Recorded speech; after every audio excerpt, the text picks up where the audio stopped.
Budgets don't fail. Humans do. Because every year, millions of people sit down, open a spreadsheet, download an app, and tell themselves, this time, I'm going to stick to my budget. And yet, a few weeks later, it's gone, forgotten, ignored, or worse, abandoned with guilt. So what's really going on here? Is budgeting broken, or are we approaching it the wrong way?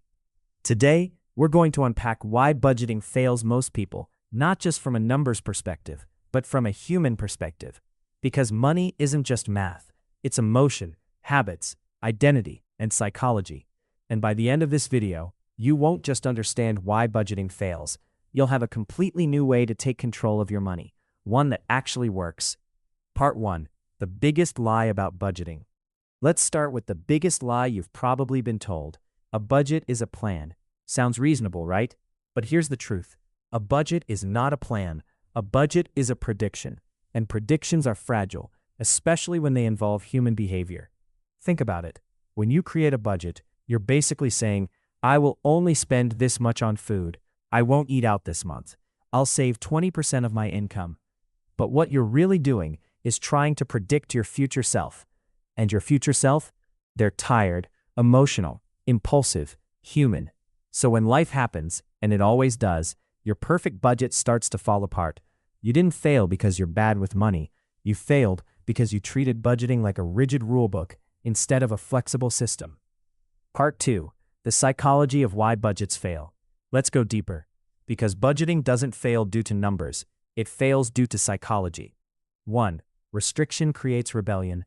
When you tell yourself, I can't spend money on this, your brain hears, I'm being deprived. And what happens when humans feel deprived? We rebel. That's why strict budgets often lead to binge spending. It's like dieting. You cut out everything you enjoy, you hold it together for a while, then one day, you snap. Suddenly, it's not just one takeaway meal, it's 3. Not because you lack discipline, but because your system is working against your psychology. 2. Budgets ignore emotional spending. Here's a question. Have you ever spent money when you were stressed, bored, or trying to feel better? Of course you have. We all have. Because money is emotional. We don't just spend for survival. We spend for comfort, status, escape, reward. But most budgets ignore this completely. They assume you're a robot making logical decisions. But you're not. You're human. And until your system accounts for your emotions, it will keep breaking. 3. Perfectionism kills consistency.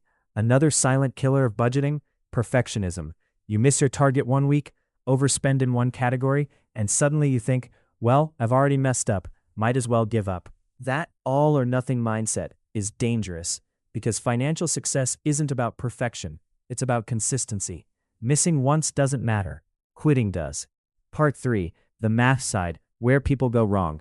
Now let's talk about the numbers, because yes, math still matters, but most people use it incorrectly. Mistake 1, unrealistic expectations. You earn $1,000 and you try to save $400, pay bills, and still enjoy life. That's not discipline. That's delusion. A budget that doesn't reflect reality will always fail. Mistake 2, ignoring irregular expenses.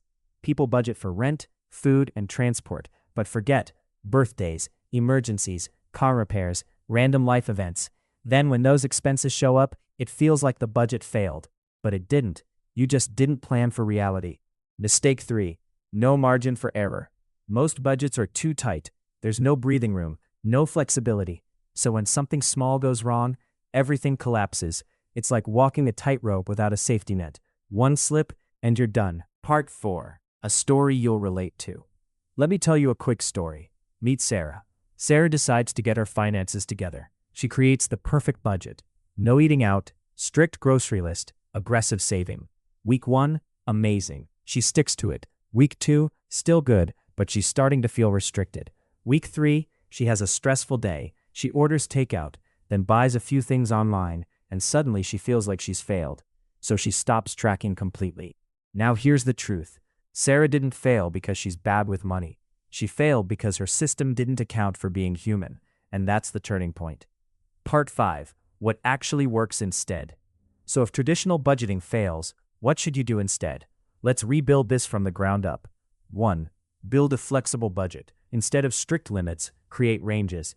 Instead of, I can only spend $200 on food. Try, I aim to spend between $200 to $250. This gives you control without pressure. 2. Pay yourself first. Before you spend anything, save, even if it's small, because saving what's left over rarely works. Flip the equation. Income, savings, expenses, not the other way around. 3. Create a fun money category. Yes, you heard that right. Plan to spend money on things you enjoy. Because if you don't allow joy, your system will collapse. Spending isn't the enemy. Uncontrolled spending is. 4. Track behavior, not just numbers. Instead of asking, how much did I spend? Ask, why did I spend this? Were you bored? Stressed? Trying to impress someone? That awareness changes everything. 5. Use the 80-20 rule. Focus on the big wins. Housing, transport, food, optimizing. These matters far more than cutting small things like coffee. Stop stressing over pennies and fix the dollars. 6. Expect failure and plan for it. You will overspend sometimes. That's not a flaw. That's reality. So instead of aiming for perfection, build recovery into your system. Missed your target? Adjust. Continue. Move on. Part 6. Shifting your identity. Here's the real secret most people never talk about. Budgeting isn't about money. It's about identity. If you see yourself as someone who is bad with money, then no system will stick. But when you shift your identity to, I am someone who is learning to manage money better every day, everything changes. Because your actions start aligning with who you believe you are. Part 7. Powerful analogy. Think of budgeting like going to the gym. If you go too hard too fast, follow an unrealistic plan, expect instant results, you'll quit. But if you start small, stay consistent, adjust as you go, you'll transform. Money works the same way. Part 8. Practical action plan. Let's make this real. Here's what you can do starting today. Step 1. Audit your last 30 days. Look at your spending without judgment. Just observe. Step 2. Identify your leaks. Where is money slipping away? Subscriptions? Impulse buys? Step 3. Set 3 simple rules. Not 20, just 3. Example, save 10% of income, limit eating out to twice a week, track spending daily. Step 4. Automate what you can. Remove decision-making where possible, because decisions drain willpower. Step 5. Review weekly, not daily stressing. Check in, adjust, improve. You don't need a perfect budget. You need a system you won't quit, because the best financial plan is the one you can follow consistently. So here's the truth. Budgeting doesn't fail because it's flawed. It fails because it ignores what makes us human. But now, you know better. You know that money is emotional. Systems must be flexible. Consistency beats perfection. So here's my challenge to you. Don't create another perfect budget. Create a real one. One that fits your life, your habits, your reality, and most importantly, one you'll actually stick to. Because your financial future isn't built in one perfect month. It's built in small, consistent decisions over time. If this changed how you think about money, even a little, hit that subscribe button and join this journey. Because remember, money isn't math, it's behavior. And once you master your behavior, you master your money.